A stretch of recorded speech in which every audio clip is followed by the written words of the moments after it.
Baskipedia Podcast. Tonight's guest is Coach Justin Duke of Wilsonville High School. How you doing tonight, Coach? Good, Coach. How you doing? Great. You were the 2020 Coach of the Year, and unfortunately, the season came to an end in the semifinals. How did you handle that situation with your team? How did you handle it? I mean, I'm sure it's every coach's dream, one step away from the finals. It's not like they grow on trees and you get there all the time. But how was that? How disappointed were the girls? How disappointed were you? And how are they doing today with it? Yeah, certainly really disappointing just because of the season that we had, and we were in a great spot and probably playing our best basketball there at the end of the season. I felt obviously especially bad for the seniors, knowing that they kind of lived with that what if scenario, and we were so close, and we're going up against a great team that we beat once earlier in the season, and they beat us once, and so this is kind of the rubber match, and it was just going to be really exciting. So the kids took it really hard, and it took a while for it to sink in, right? Because it was just everything happened so fast. I don't know how it happened with you guys and where you're at, but we were prepping at a community college from 8:30 to 10 at night the night before, and everything's good. And then it's you're hearing rumors of, hey, there's not going to be any fans, and we're just trying to stay focused on things that we can control and kind of the game prep. And then you hear in the morning rumblings of things are not going well, and then they pull the plug, and you got to go and gather your team and deliver the news. And it wasn't easy, that's for sure. Yeah, well, I'm getting ready to put in the system here down here in California, and you had Coach Westhead that was at Oregon, and you were telling me a great story, and I'd like you to share with us about what you learned at a Paul Westhead University of Oregon practice. Yeah, no, it was definitely interesting, and they got up some shots, but they had probably the best thing I got was they put a manager on the sideline, and I think it was 3.5 seconds they put on the clock, and every time there was a change of possession, if all 5 players that changed over to the offensive side weren't over half court by the time the buzzer went off, they stopped everything they were doing, they went to the baseline and they ran. And then they'd come back and continue with practice. And it was, I'll tell you what, it seemed like, boy, this is, pretty tough, or this is a lot of running for, the amount of reps they're getting, but they could definitely get up and down the floor. That's for sure. So Oregon's become kind of a hotbed for basketball. You got Sabrina, who went to the WNBA, Coach Kelly Graves. How important are they to the landscape of women's basketball for your high school program and in general up there? Yeah, super important. I think that, we probably aren't even seeing the benefits of what Scott's done at Oregon State, what Kelly's doing at U of O, and now we've got, Mike Meek up at University of Portland that win the conference championship this year. And so, you see the attendance at all of those games, and the girls that are coming and watching, and going home and emulating Sabrina and some of these other girls. And we're probably not even seeing the benefits yet, because 4 or 5 years from now, those kids that have really been influenced or impacted by them, that have been playing out in the driveway and doing all this basketball and really fell in love with the game, are going to be coming up through the high school ranks. So it's an exciting time to be a high school coach in Oregon, for sure. So what were you doing during COVID? Were you streaming anything good? Yeah, a little bit. I played some Xbox, and some Madden football and some NBA, and do some of that. And I watch The Shield. Is like one of my all-time favorite shows. The old guy from the commish that does that. So watch that on Hulu all the way through again. And other than that, spending a lot of time with the kids, and doing the kids stuff. Didn't you just recently have a new one? Yeah, just a few months. So we've got 3 in the house now, and getting ready for some distance learning here in the next few weeks. So everybody wish us luck, or if you've got any ideas, send them our way, because we've got our hands full. So you almost have your own starting 5? Yeah, well, we got two girls and a boy. So we'll see. It's definitely a competitive household. That's for sure. As far as basketball summer, were you allowed to do anything with your high school team? Really weren't. It's just kind of continued and gotten frustrating. I think that a couple of times it seemed like we were going to be able to get out and do something, or they were going to allow, some socially distanced practice, or, everybody has their own ball at their own hoop and do some of those things. But it just always seemed like we got to that spot where they were going to turn it on, and then they had to pull it back here a little bit. So we haven't done anything official yet. And fortunately, we've got, some kids that love to play and have found ways to get out in their driveway, or, club team to go play for, and some of the other stuff. But, I think, we're all going to be fighting it a little bit when we finally get to start there at the end of December. Well, I got an interesting question for you here. Okay. They came down here in California, CIF came up with our contingency plan, that what we're going to do with for this season, where they moved our high school basketball season to the spring. Okay. So our first tip-off is until March. And you being a travel ball coach as well, know April is usually a pretty important time. Yes. They also are allowing them to play with their travel ball team concurrently with their high school team, which, as we know as high school coaches as well, usually that's like the no-no. That's against usually right. Each association's rules. Travel ball goes dead and silent during the high school right. season. So you have some great players, and you also coach travel ball. What type of situation would that put you in if you were here in California? Oh, man. It would be tough. That's for sure. I tell parents that travel ball is great for certain kids and not great for others. I think you really have to look at each scenario a little bit differently. And, whether it's, people get upset with it or not, there's some really good high school programs where you can stay at that high school program and get the same coaching and a level of experience. And maybe you're going to play against the teams that you need to, and they're going to develop you, and you're going to reach the same potential that you would if you were on a club team. But the reality is there's some not good high school programs out there, and not great coaches. And, some of those kids probably, need that atmosphere, and not just the competitive piece of it, but really just, I always ask, like, what's your interest in club basketball? Like, why are you doing it? I'm a high school guy first. Like, if I have to pick, we have some pretty strict rules in Oregon as far as like rules on when we can coach kids and when we can't. I would still pick the high school coaching experience over the club experience, but certainly understand, the landscape and the value. And you guys have some great club teams down there, and some great high school teams. So I'll be interested to see how it shakes out. I know we're not doing that here.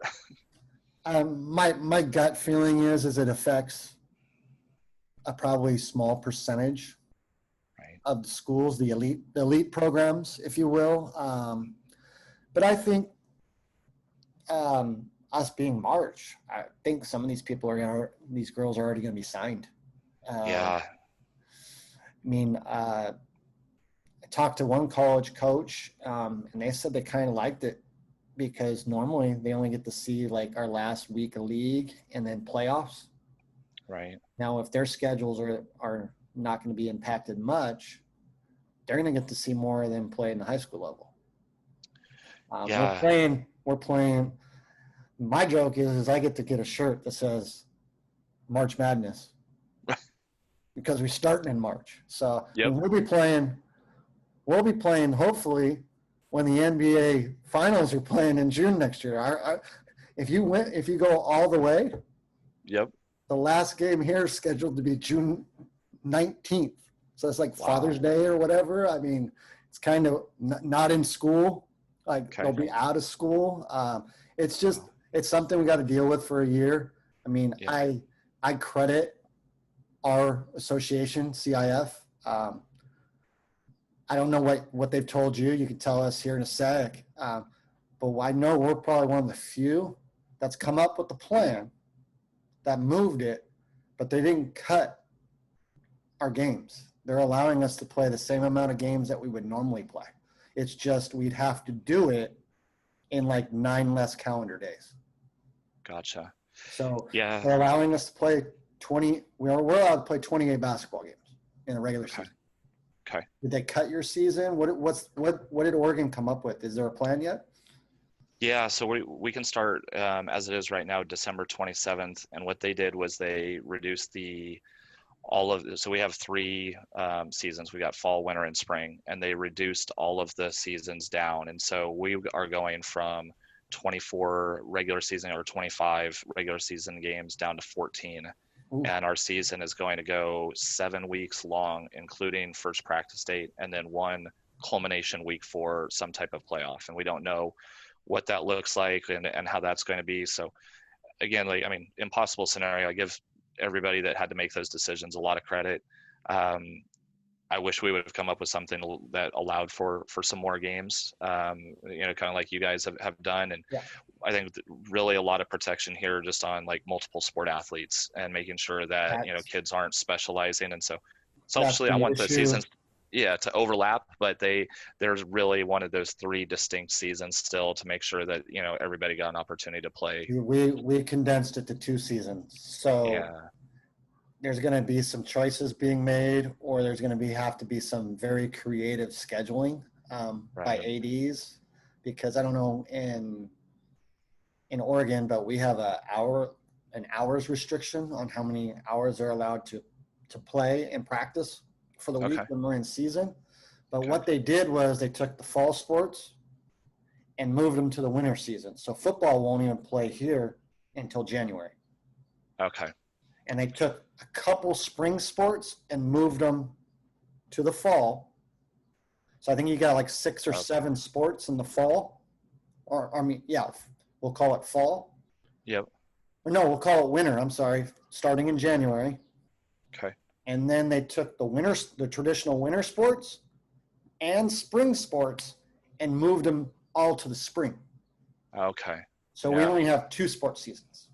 So that basketball, track, or basketball, baseball player may have to work it out with their coaches or figure it out what they're going to do, or they're going to have to choose.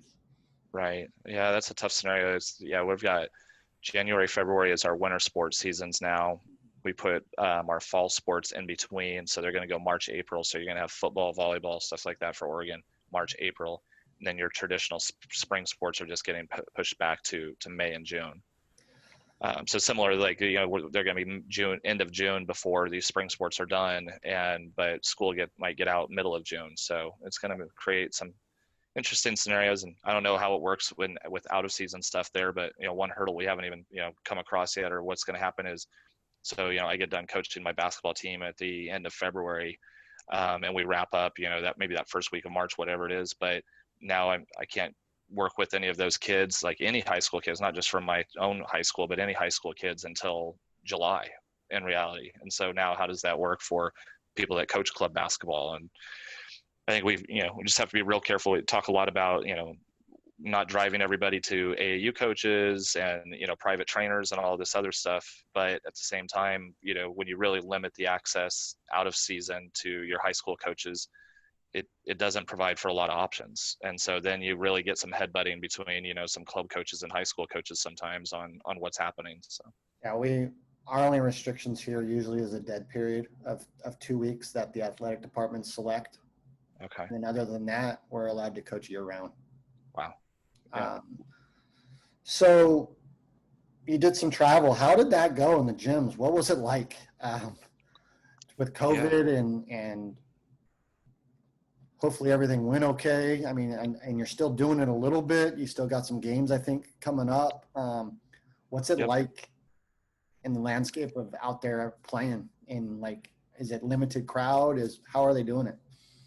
Seems like it's a little bit different all over, which is kind of the happening all over the country, right? Like one state to the next, you don't know. So we played over in Idaho, and it was great. They limited, I think to 2 parents could come in and watch. They stream the games, live on, for other people to come and watch, but you're not just getting the average, fan to watch, come and watch. But, kids did a great job wearing masks to and from the gym, once they're there, and warming up, they don't have to wear the masks.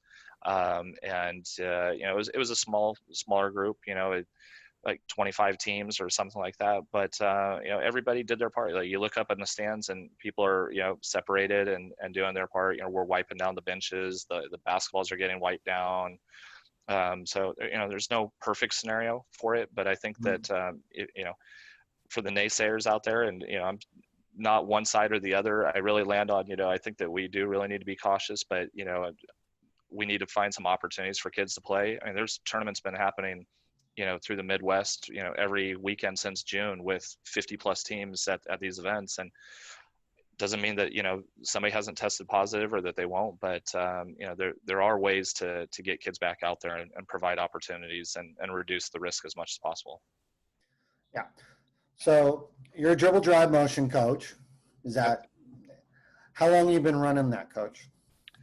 Be about my 8th year running dribble drive. And I'll say the first couple of years it was not good dribble drive. I'm not sure I could call it dribble drive if I look back on it now, because knowledge was pretty limited, and fortunate to have some good mentors and some people that started to steer me the right direction. But I would argue, like a lot of people, there's some really good dribble drive teams, and there's some teams that say they're running dribble drive and they're running some version of 4-out weave that I've never seen before.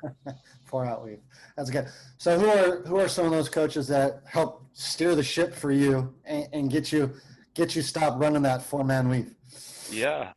So I mean, first started it with some club stuff and started getting into it with Gary Lavender, is one of the Oregon Elite club coaches here in Oregon that coached for 30 plus years at Lake Oswego High School and second winningest coach in Oregon. But really was turned on to the dribble drive stuff by one of your guys, Kurt Guelsdorf, who know really well, and has certainly taught me more about basketball than anybody prior to that, and just taught me a valuable lesson and just kind of paying it forward. And that I really just watched some summer stuff, and his teams were always good, and went to the school website and tracked down his email address and sent him an email and said, hey, you guys are always really good. I'm a coach at this school you've probably never heard of. I'm a guy you've never heard of. I'm just a young coach. And if there's ever an opportunity to come up and watch one of your practices, would you have me?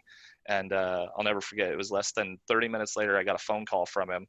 And he was up speaking at some clinic. And he talked to me for an hour on the phone, sent me his playbook from the season, sent me a whole bunch of stuff, and said, when I get back next week, let's get together and meet, and let's sit down and talk. And I had nothing to offer him at the time. He wasn't getting anything from me out of his time, but just kind of cool how he was willing to do that.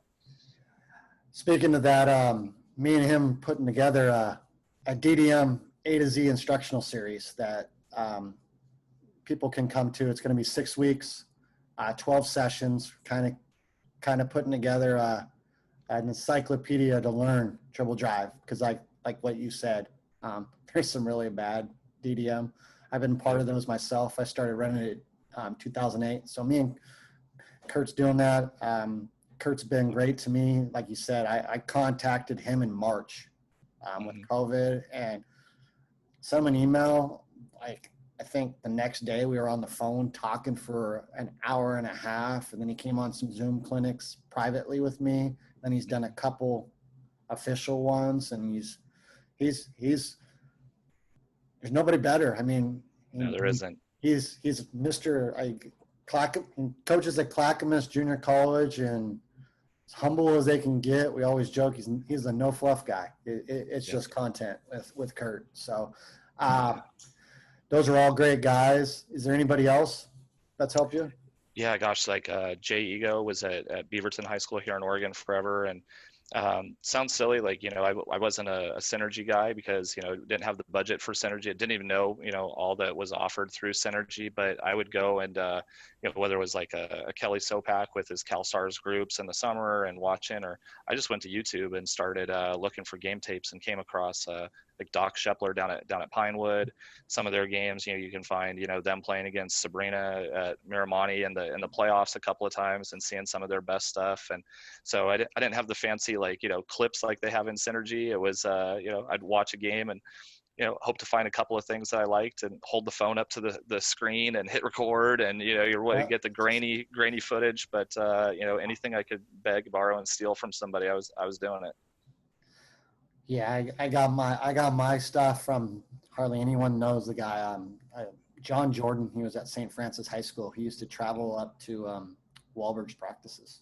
And And so I got some 2005, 2006 Fresno City championship. I think Vance went undefeated. Okay. So I have a couple of those games, a couple of stuff on practices, and got it all from him. And he was huge for me at the press, because my first year ever running it, all I ever did with it was made. Okay. I didn't do it miss. But okay. When I started going to miss, it brought, I don't know how you feel. Do you feel that you need to do both for the system of dribble drive, or do you think the dribble drive works good by itself? I think, my personal opinion is it works well by itself. I do think that, if you're going to run dribble drive, the tempo has to be right. So you don't have to, run Wahlberg's press, but you better be comfortable with, you better be doing something to play fast enough that you're going to get your, for us in Oregon, we don't have a shot clock. We have to press if we want the pace to pick up, because we're not, the shot clock's not going to dictate pace for us. So, we have to spend a lot of time how we're going to dictate pace. And for us, we've got to get, between 80, 85 possessions minimum a game for high school girls is where we need to land, just based on how we're going to run our offense and the shots we're going to take, and the shots we're going to allow some kids to take that, maybe if we're getting 50 possessions, they wouldn't take. And so if we're going to allow some of that freedom, then we've got to make sure that we're balancing it with the amount of possessions we get. So you've been coming on some of the Zoom clinics that I've done. Are you just trying to reconfirm what you do, or are there certain things that you're maybe looking at to try to take back to Wilsonville? Both, right? Always looking for different things, and especially different ways to, keep it simple for the kids to understand. And I think that's what every year we try and come back, and it's like, we want to get better. We want to adjust, but more than anything, how do we make it simpler to implement, so we can spend more time on, adjustments down the road? How to, if we're still putting in our base stuff, or we're trying to explain our base, it's so intricate that we're still working through it at Christmas time, then it's just, that's not, I guess I'm the coach that wants to put in the 2 baseline out of bounds plays 2 days before we play somebody and try and steal 4 points, rather than still working on the reads of what's going to happen when Susie gets the ball at the 3 spot after a ball reversal. So, but love what you guys are doing. And I put it all in a folder, and idea folder. And then I come back as we get closer to our season and start to break down, like, what makes sense for us, what positions are we going to have kids, and what's, like Kurt has told me many times, like, what's your return on investment? This might be the best play in the world, but if it's only going to work once, you're going to get 2 points out of it, but you got to spend 2 hours of practice time putting it in. It's not worth it. So there you go. So who are you studying? Anybody in particular that you've really been studying a lot, or any film on anybody? I get deep into the Synergy now that I've got a Synergy account. So I'm deep in the archives and digging around, and on the women's side, like some of the stuff that Marquette's done with some of their 5-out stuff, always. But you just find some stuff deep in there, when you get down into like the junior college, Division III, Division II, like there's some amazing coaching going on out there at all levels that, you can get stuck in there for days. And so I've got lists and lists of good stuff. Are you diving into Florida Gulf Coast women? Yep. I've spent some time on them for sure. They run some really good stuff. Yeah. Obviously, Mike at Arkansas, has been a dribble drive guy for a long time. And, some of the best part is with Synergy is you can go back, 10 years with all the game clips. So you can go back and watch, what were they doing with Kelsey Plum and Chantel, out of some box stuff. How many times do you see box sets that are flowing into some dribble drive, principles? So some pretty neat stuff on just how to position kids and still use, your system that you want to run. Yeah, earlier today, I was going back to Greg Campy, Oakland. And I went all the way back to 2010, 2011 with Bader. Okay. And Felder. And I was like, wow, that looks like actual dribble drive, because nowadays, I don't know what you think, Coach, but like you said, dribble drive. I see a lot of people saying they're running dribble drive, but I think it's more concepts now. and maybe they're flowing into it, but they're not. I mean, I've had people on, and it looks like to me they're running like a chin action or the Princeton point series and flowing into dribble drive. So sometimes I'm joking, is that the Princeton drive motion, or is that because I still watch Fresno City and Vance's teams. But the thing that's really interesting is it's blown up on the girls' side. Yeah. And if you're talking about teams that are purely running it, it's probably more on the girls' side. Yeah. Ron Huey at Houston. Yep. Lord Lane at Texas Rio Grande Valley come to my not sure if Old Dominion's still running it. I can't remember what they were running on Synergy. I'd go back and And look you at some of got my Dick notes. Schaefer. Yep, he's fun at when he was at Mississippi State because they Now at ran Texas. some neat stuff on how to utilize the post, a lot of 4-down action, but a lot of dribble drive principles. And then they had some stuff like some of the concepts we use were sending 2 kids through the slot through and 2 blast cuts, for a middle drive into a double triple gap type stuff and they were running it continuously. They're not running it as one action. Like that's just a part of their base. So it's interesting. So how much do you get zoned? About half and half. It really depends on the teams. A lot of our stuff flows the same. Like I would say, we're kind of like guilty of we're not running Princeton, but I always say like now that dribble drive has gotten so popular, teams are really good at walking through in their shell drill. This is what we're going to do. We're not going to help off the strong side. This is how we're going to come down from the weak side and make them throw the drag so we don't give up the dump when the post relocates. But when you're 3 passes into it and you're still running and you're flowing into dribble drive, all that kind of goes out the window unless you run it. It's like it's easy to remember if you're telling your point guard to come down and get to the rack or the drop zone on how you're going to defend, but a lot different if you're flowing into it out of something. Yeah, I remember back in 2008 when nobody was running it down here, and I can go middle pin to a kickback rack. Yep. Now you're having to do some massaging and false motions or whatever you want to call it and getting into it. So that's when I asked about the pressing aspect of it, and is if you're having to run sets and stuff, I don't think it's dribble drive anymore. Right. You want to be playing the open floor, playing pen and kick, but now you're just running, almost massaging it and running entries like a flex. Like before, because at the start of the revolution of flex offense, you could just get it 2 people at the elbow, 3 along the baseline, and just get in your continuity. Yep. And everybody knew what you were doing. And then you started getting different formations, 2 guard sets, 1-2-2 screen downs, diagonal cuts, and massaging it, if you will, before you actually got in the continuity. So it's weird how it's not a continuity offense, but you're having to do something more than send your trailer through and drive, or 1-1, I call it the 5 because I'm a Wahlberg guy, 1-5, basket cut, blur screen, whatever you want to refer to them as, and drive.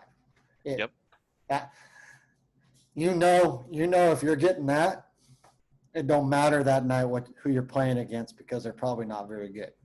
Exactly. And why it's blown up on the girls' side, I think, you watch like how many, somebody goes and watches a high school or even a college girls basketball game, how many charges are going to be taken in a game when you watch a girls basketball game? Not really. So you teach your kids to be aggressive and put their head down and get that thing to the rack. You're going to win a lot of games because you're going to get fouled, or, it's just, teaching that level of aggression that really goes a long way, especially on the girls' side. Yeah, I took one of the biggest speakers I took stuff away from is Doc Shepler. I'm not a big floater fan, wasn't, but I started watching his stuff and how much he did his clinic. And I'm like, Doc, how many finishes do you have? And he looked at his thing. He's like 50 something. I'm like, huh? I mean, yep. And he sent me the list, and he wasn't lying. I'm like, I mean, no. It's obviously amazing. It's 50 where it's one with the right hand, one with the left hand, so you can combine it into one finish. But But Yeah, I mean, he's been kind enough to let us come down and film a couple of his practices. And yeah, he's not joking. Those kids know how to finish. And if it's a 2-hour practice, it's an hour and a half offensive skills session. You're seeing it all, and those kids know how to play, and very basic offense. But boy, they are skilled, and he's got a way of teaching it that really resonates with them. They're fun to watch. so defensively for you guys, are you kind of a system-oriented defense, or are you scout-based? More scout based, but and we do play a lot of zone. We do a lot of extended 1-1-3, and just some different pickup points and different things we're going to do out of it. But really our reasoning for that is I was never a huge zone guy, but I mean, more because I just didn't know enough about it. I've always kind of got like, well, they're just going to stand in a 2-3 zone because that's I just didn't know enough. But I think the best way it was explained to me is, one, you get to the state tournament, kids are nervous, they don't always shoot the greatest, right? So playing zone helps at times in that scenario. But probably the biggest one is coaches just don't have very good zone offenses. Is we can spend less time focused on zone defense, and there's some very basic principles of this. When they have a high post in a short corner, or this action, this is what we're going to do, and this is how we have to defend it. And you start to go out, like, I don't know, I mean, we're dribble drive guys. Like, if I go back and look at the quick hitters we have against man and the quick hitters we have against zone, it's probably 4-1 man for zone for what we have. And we just have so much more on the man side. And I think coaches just they focus so much on their man offense that it's an advantage for us, but could be different. Ironic, I've ran the 1-1-3 the last 3 years. So Oh, yeah. Who did you get it from? Anybody in particular? I mean, I've studied Dunlap's version, Flannery's version, McCarthy's version. I mean, it's obviously Tark. So like you said, the one thing I've noticed about it is it almost eliminates ball screens. Yes. Yep. Not many teams, right? And if they do, you don't have hedge, switch, drop. You don't have 6 different ball screen coverages out of your zone defense. We're guarding it one way, and this is the way we're going to do it. But I learned it from a high school guy that had a lot of success, that is now on our staff at Wilsonville, and has had some really good teams and been doing it for 20 plus years, and taught me so much about it. And just the simplicity, like, we can knock out in 10 to 15 minutes, we can knock out 2 or 3 drills that are our maintenance drills, and we're feeling pretty good about 80% of the stuff we're going to see. Yeah, you just can't do that on the man side. So we play both, but that's the reason we do it. I like offense. We're going to spend more time working on offense and skill building than we are on the defensive stuff. Like we've been talking about, Oregon's like a hotbed for basketball. Tell me about Dame. It's Dame time. So yeah. Are you a Trailblazer fan? I am. Yeah, no, it's been fun to watch and a nice distraction to see those guys back and playing. And probably because living in Oregon, a little bit different and probably biased, but love the idea that he keeps saying that he's not leaving to go join a super team down in LA or something like that. He's committed to making this thing work here in Portland, and I think that's why city's fallen in love with him, and easy guy to root for.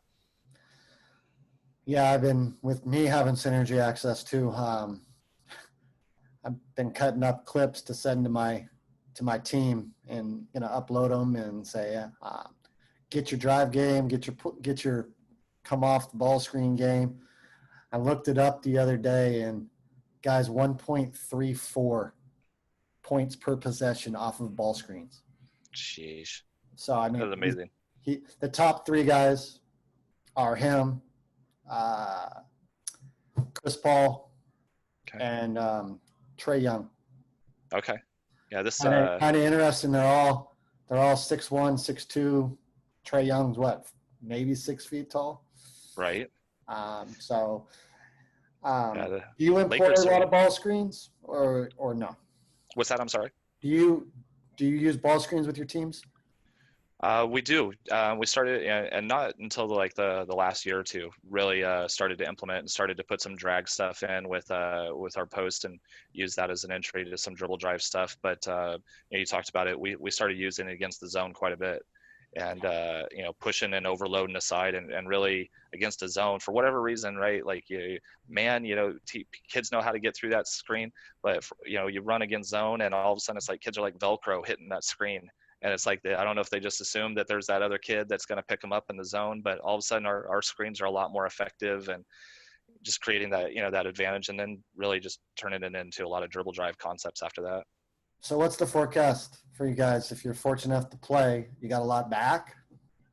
We do, yeah. We've got a couple of Division I commits coming back, and just a really strong youth program, and some kids coming in, and we play a lot of kids, or at least we have in the past, and that probably benefits us more in a situation like this than anything where it didn't matter who we played this year. We found a way to get 11, 12 kids on the floor for every game. It might not have been a ton of time, but kind of go back to if you're going to dress those kids down for varsity, you better find a way to use them. You better not just set them there. And so we do some things like, I know like Kurt runs like a Thunder and Lightning group, right? Like you're going to get like your special teams, together, and it's like this is a package for them. And so we try and get like our 8, 9, 10, 11, 12 kids. Like, can we get these guys a package of 2 or 3 things that we can get them good at, that we can start the second quarter with that group, and let them go out there. And it's kind of like, now they know they're going to play, they're engaged, they get on the floor, and it might only be 2 minutes, but now everybody's going into halftime, and nobody's hanging their head,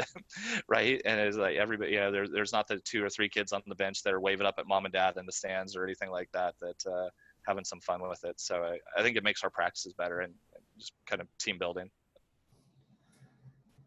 So going back to Portland, I'm in California, and I'm a little nervous with Lillard. But tell me your thoughts about the Portland Lakers series. Well, I'm nervous just because we are playing really well, but the last time that we came across Anthony Davis in the playoffs, it didn't go too well for us. I think they swept us out of there, and Dame had a hard time on the pick and roll stuff, just because he's so long that he can influence the three or get into the rim. He kind of plays in between, where somebody a little bit smaller, he can take advantage of that stuff. So I think the advantage, if I'm putting on this is why the glass is half full. It's LA's not a great outside shooting team. It doesn't say they don't have a ton of shooters, and our defense is really bad. So we got to pack it in, and hopefully that Kuzma and those guys aren't knocking them down from everywhere. But that's I think you guys are a couple wing defenders short of being legitimate for the next few years NBA championship contender, because if you don't have any wing defenders, I don't know how you're going to make life difficult for LeBron.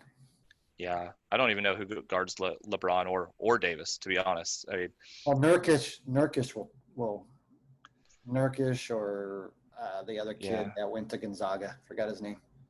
Yeah, we got Zach Collins. That's a tough cover when he steps him out on the perimeter like that for Nurkic to cover that far out. And Whiteside can probably do it, but your advantage is point guard spot. Nobody on the Lakers can guard him. So yeah, might be first to 120. It might be, like you said, who's third guy on their team, because McCollum and Lillard will keep them in it. Yeah, if Carmelo has a couple throwback games and has the legs to score it enough, that'd be great. And Gary Trent Jr. has been shooting it really well. But if Nurkic plays like he did the other night, then I'd feel good about playing most teams right now. But I don't know. It's an uphill battle, and I always say if people are liking us this much, then that can't be a good sign, because if that was the case, we'd all be rich betting on games in Vegas, right? Yeah. If you had to pick a team, who's gonna win it in the bubble? Ooh. I think the Clippers are going to win it. I think the Clippers have got a good shot. I think that they're just kind of flying under the radar, but not flying under the radar. They're obviously one of the favorites, but I think Lakers get a lot of publicity for it. And Mhm. yeah, they just feel like Kawhi joining that group, and him and George are starting to figure it out. You know, they didn't have a huge sample size to go off of before they got to the bubble, and watched them play the other day. And it's like, okay, these guys are starting to figure it out here a little bit at the right time. And yeah, it'll be good. Their second five would be starters on majority of the NBA teams. Right. I mean, I don't know if they'll go 10 deep. They may. I don't know. Yeah. It's just been amazing there